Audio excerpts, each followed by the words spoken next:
Baik, sekarang dilanjutkan biodiversity atau keanekaragaman hayati bagian yang ketiga. Itu tentang ancaman terhadap keragaman hayati. Nah, persoalan lingkungan yang kita hadapi saat ini adalah terjadinya pertambahan penduduk yang cukup besar. Kemudian juga sebagian masyarakat memiliki gaya hidup yang mewah. Itu akan berakibat ke meningkatnya konsumsi.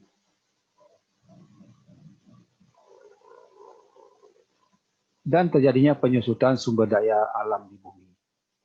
Produksi berlimbah juga meningkat, pencemaran juga meningkat. Jadi dengan bertambahnya jumlah penduduk, tentu kebutuhan meningkat, jadi konsumsi meningkat. Konsumsi meningkat tentu juga akan meningkatkan limbah. Limbah meningkat berpotensi menimbulkan pencemaran. Kita lihat ini pertumbuhan penduduk, ini tahun di bawah ini ya. Ini tahun-tahun sekarang ini jumlahnya, ini tahun 1800, 1960, 1990, dan 2100. Nah, jadi lonjakannya cukup tinggi. Ya. Sekarang kita lihat pola gaya hidup mewah tadi. Nah, orang-orang kaya, kalau pergian menggunakan mobil pribadi, pesawat pribadi, yang biasanya yang boros sekali terhadap bahan bakar. Dan isinya hanya berapa orang saja.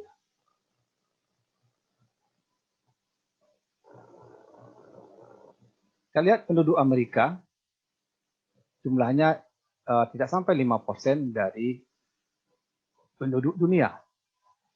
Tapi mereka mengkonsumsi 30% sumber daya alam dunia. Itu karena gaya hidup mewah. Selanjutnya, kerusakan habitat. Nah, hutan tropis basah dunia menempati 7% daratan bumi. Tetapi mengandung lebih dari 50% spesies daratan. Jadi yang ditempatinya hanya 7%, tapi spesies yang hidup di sana lebih dari 50%.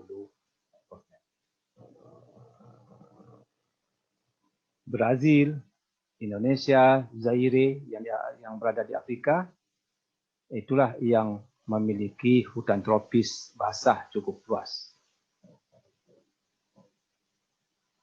Kerusakan hutan tropis basah di dunia diperkirakan sampai 15 juta hektar per tahun.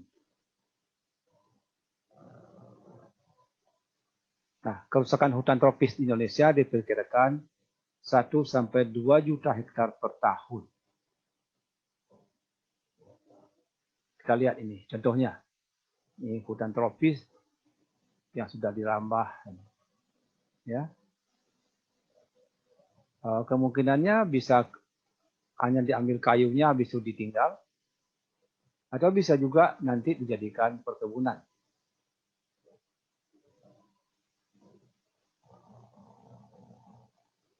Selanjutnya kerusakan habitat itu juga terjadi pada terumbu karang. Nah, terumbu karang hanya menempati 0,2% dari permukaan laut, luas laut di dunia. Tetapi yang 0,2% tadi dihuni lebih dari 33% dari seluruh ikan yang hidup di laut.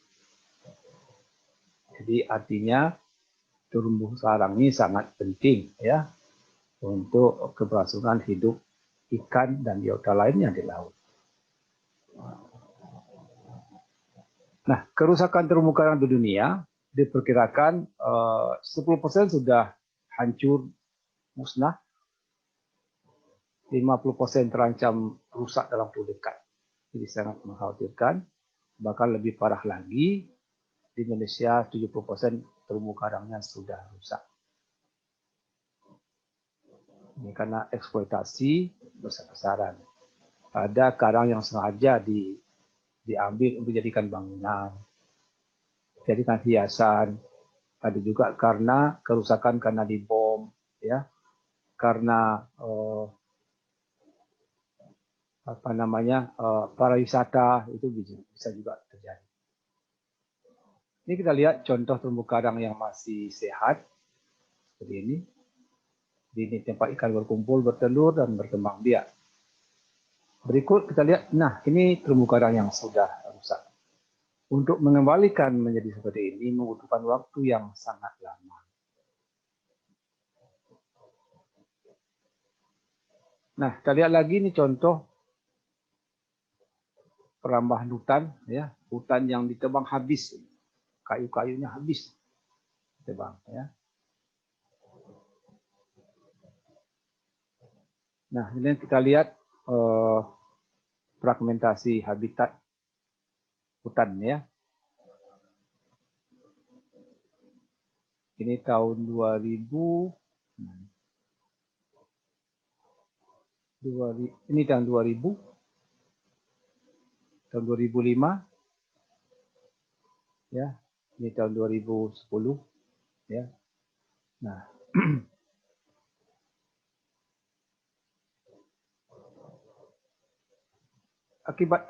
akibat habitat fragmentasi. Pertama, terjadi pengurangan total area. Yang kedua, naiknya jumlah pinggir. Terjadi penurunan jumlah interior habitat. Yang keempat, isolasi satu habitat dengan yang lain, terjadi isolasi. Ya. Yang kelima, hilangnya habitat tertentu. Dan keenam, bahkan terjadi kepunahan lokal. Ya. Nah, kita lihat contohnya di kampus kita, di UNIP, ini ada monyet yang hidup di sini. Kalau sekitar 10 tahun yang lalu itu jumlahnya sangat banyak karena habitatnya pohon-pohon di sini masih sangat banyak. Nah, sekarang karena pohon semakin sedikit, semakin banyak yang ditebang, artinya habitatnya semakin menyempit. Dan itu seiring juga dengan semakin sedikit menyusutnya jumlah monyet-monyet yang ada di kampus ini. Jadi untuk untuk memusnahkan ini sebenarnya tidak perlu ditembak, ya. Hancurkan habitatnya pasti dia musnah sendiri. Nah, inilah yang banyak terjadi, ya. Karena pengurangan area. Bisa juga akibat terjadinya pembangunan, misalnya pembangunan jalan, ya, yang melewati hutan. Jadi kalau ada jalan sini, itu bisa jadi menjadi, memang kalau jalan dibangun pasti ada kerusakan ketika pembangunan. Tapi yang paling dikhawatirkan pasca sudah dibukanya jalan. Artinya akses orang untuk menempuh jalan ini semakin besar dan juga potensi terjadinya kerusakan untuk merambah hutan ini semakin besar juga. Selanjutnya polusi. Nah, menurut hasil penelitian, polusi air itu membunuh 1,8 juta balita per tahun. Artinya setiap 20 detik balita meninggal karena polusi air. Nah, polusi bisa disebabkan oleh pencemaran fosfor dan nitrogen di perairan. Ya. Nah, pencemaran fosfor dan nitrogen dapat menyebabkan terjadi eutrofikasi atau peningkatan kesuburan. Air sangat subur. Air yang sangat subur dapat mengakibatkan terjadinya pertumbuhan ganggang yang cepat. Selanjutnya, ganggang yang berkembang dengan cepat tentu akan menutup permukaan air. Air yang tertutup oleh ganggang akan menghalangi sinar matahari masuk ke dalam air. Terhalangnya cahaya matahari masuk ke dalam air akan berkurangnya oksigen di dalam air. Berkurangnya oksigen itu karena matahari tidak masuk dan tidak terjadi proses fotosintesa di dalam air.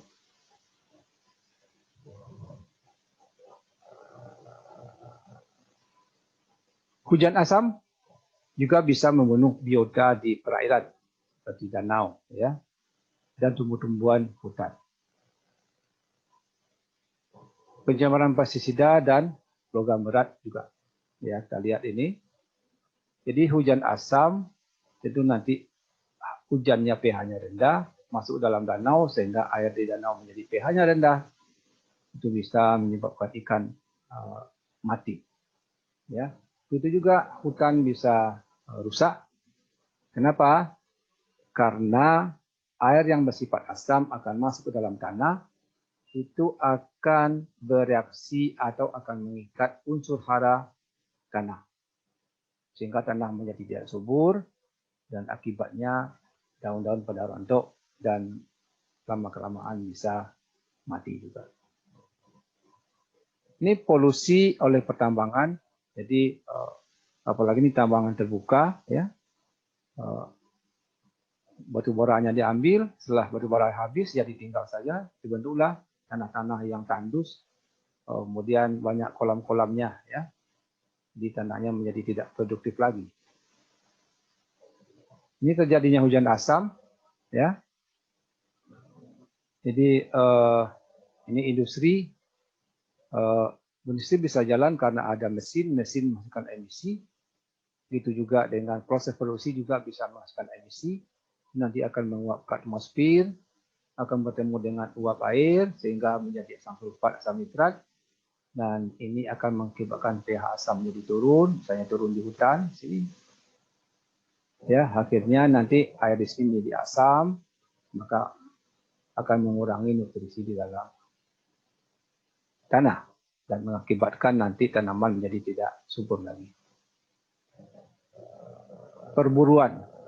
Nah, perburuan hewan secara ilegal atau untuk konsumsi maupun untuk peliharaan juga mengancam terjadinya kepunahan banyak spesies. Jadi sekarang ini banyak hewan-hewan yang sudah hampir punah, itu pun masih diburu, ya.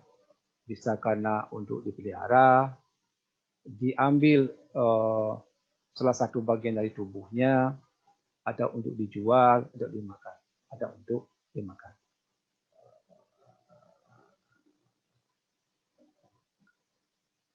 Nah, di pasar burung sebagian besar burung yang dijual adalah hasil tangkapan dari hutan, bukan dari hasil budidaya atau penangkaran.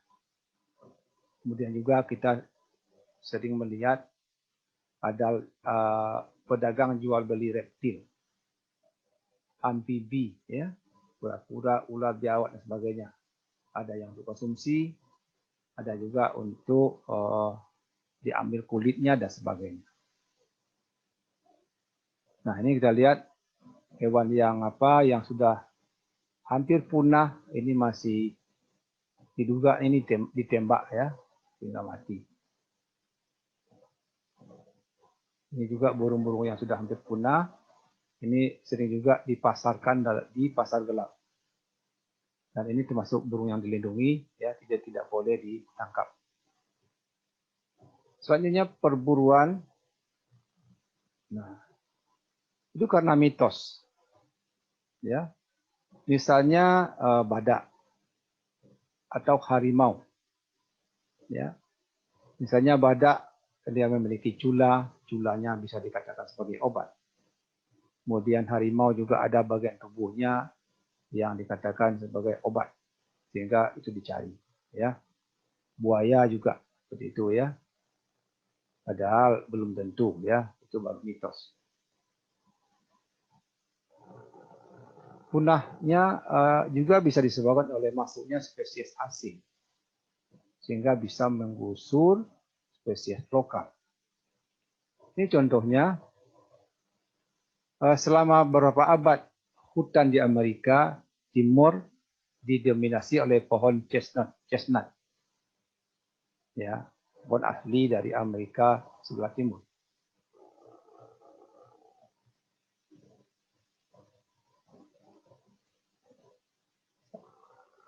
Nah,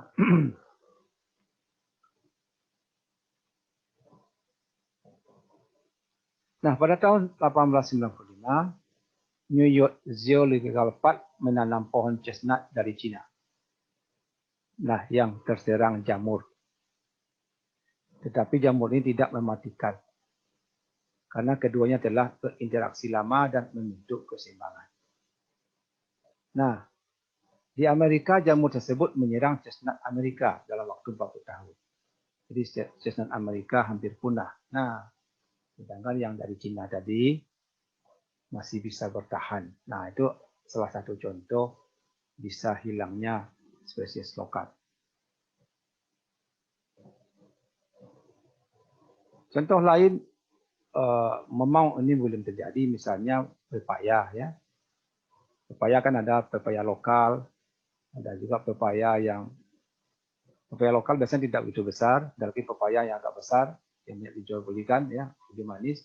Dan sekarang ada lagi pepaya California. Ya. Nah, kalau nanti California ini kan dianggap memiliki rasa yang lebih enak dan nilai ekonomis yang lebih tinggi. Nah, kalau itu nanti orang nanam itu semua, maka pepaya lokal itu bisa jadi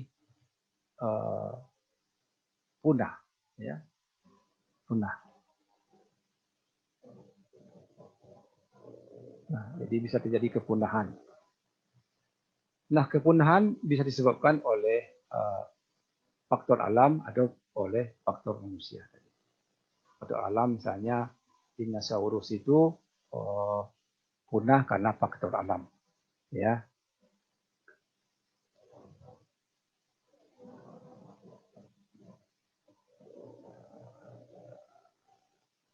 Nah, spesies dikatakan punah jika di dunia ini tidak dijumpai individu dari spesies tersebut. Contohnya harimau Bali dan harimau Jawa.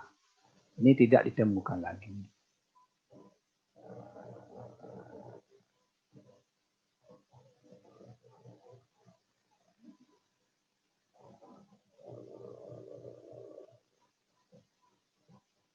Nah, bisa juga dikatakan spesies dikatakan punah di alam jika individu spesies tersebut tidak ditemukan di alam bebas, hanya ditemukan dalam kurungan atau kebun binatang. Ini contohnya pohon ya, Franklin altamaha. Ini hanya ada di tempat-tempat tertentu saja ya, memang sengaja dibudidayakan di situ. Ini sudah sangat langka ya.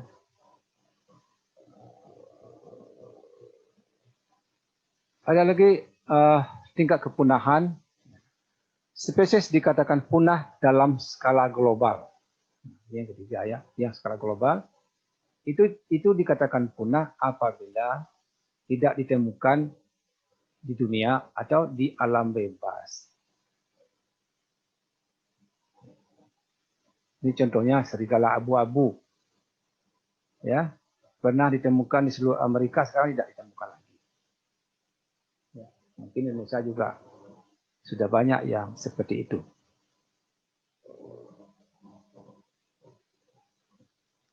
Nah, spesies dikatakan punah secara ekologi. Nah, ya. Jika jumlah individunya terlalu sedikit, sehingga efeknya pada spesies lain dapat diabaikan. Nah, jadi harimau ini bisa dikatakan punah secara ekologi, ya, karena jumlahnya sudah sangat sedikit. Jadi tingkat-tingkat kepunahan ini ada bermacam-macam ya. Kepunahan dalam skala global, punah secara lokal, punah secara skala global dan lokal ya. Lokal. Kemudian ada lagi punah secara ekologi. Karakteristik spesies yang mudah terancam punah. Jadi spesies dengan sebaran geografis yang sempit. Nah, ini lebih berpotensi untuk cepat punah. Kemudian spesies yang terdiri dari satu atau beberapa populasi saja. Jadi memang jumlahnya sudah sedikit. Ada spesies yang ukuran populasinya kecil. Jadi jumlah individunya sedikit. Kalau mau dua, jumlah populasinya sedikit. Yang selanjutnya spesies yang kepadatan populasinya rendah. Nah, jadi dalam populasinya kepadatannya rendah. Selanjutnya spesies dan ukuran tubuh besar. Nah, ini juga cepat punah. Gajah, ya, harimau, kuda nil misalnya, ya. Ada spesies dengan kemampuan menyebar yang lemah. Jadi dia hanya bertahan pada tempat-tempat tertentu saja. Jadi kalau lokasi itu terganggu, dia susah pindah ke tempat yang lain. Dan spesies yang berimigrasi secara musiman. Jadi seperti burung-burung, ya, ikan tertentu, ini akan ada bermutasi berimigrasi secara musim. Jadi pada musim dingin dia kemana, nanti pada musim panas kemana lagi. Gitu. Dan selanjutnya spesies yang memiliki keragaman genetis yang rendah. Selanjutnya lagi spesies yang memerlukan habitat khusus. Ya, jadi tidak sembarang habitat. Kemudian ada lagi spesies yang ada di lingkungan yang stabil dan tidak rusak. Jadi itu juga. Kemudian spesies yang hidup berkelompok. Spesies yang tidak pernah berhubungan dengan manusia. Jadi ketika berhubungan dengan manusia dia stres, ya, jadi dia tidak akan terganggu. Dan spesies yang diburu manusia. Nah, inilah kriteria yang menyebabkan terjadinya kepunahan pada spesies tertentu. Nah, kategori spesies berdasarkan tingkat ancaman kepunahan. Ini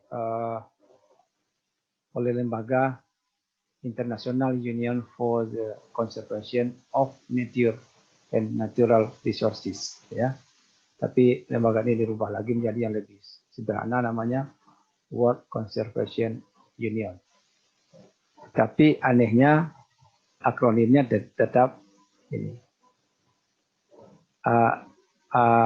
IUCN, ya. Nah, menurut lembaga ini kategori tingkat kepunahan, ya, pertama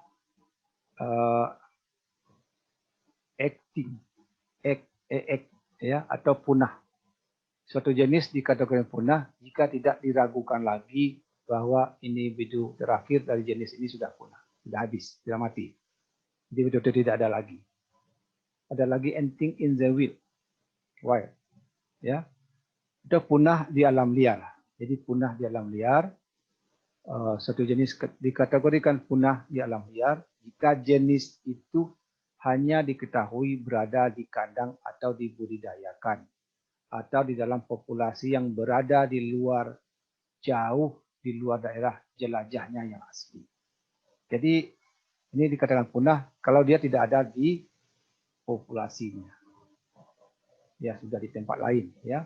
Bisa di kebun binatang atau tempat penangkaran yang lain.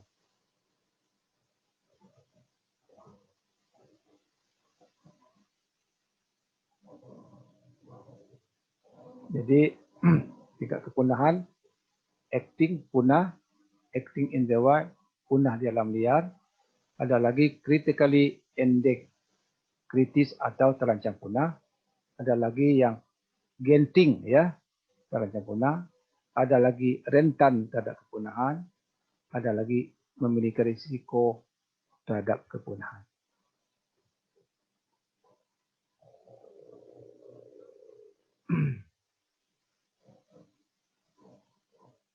Jadi sudah, ini ya, lewati aja lah. Oke, ini di chapter 3 sudah selesai. Nanti kita akan lanjutkan ke chapter yang keempat.